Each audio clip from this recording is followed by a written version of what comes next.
Let's look at how we go about building a course. So in the membership area on the left hand side, this tab down here, when you click on it, it will open up the course area. And in here, you've got a tab for courses, a tab for communities, and a tab for certificates. And the one that we're going to focus on at the moment is courses. Now your dashboard is this dashboard, and in here you can see the amount of people that have signed up in the last 30 days, including the amount of money that you've made for your paid courses. In products, that is where we are going to create the course.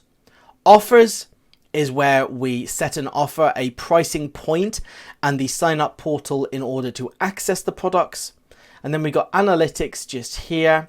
So you can see course progress of everybody within the courses, assessments, membership analytics, and revenue analytics. And then the final one is settings down the bottom. Now, settings are vital to making sure that you set up your course domain correctly.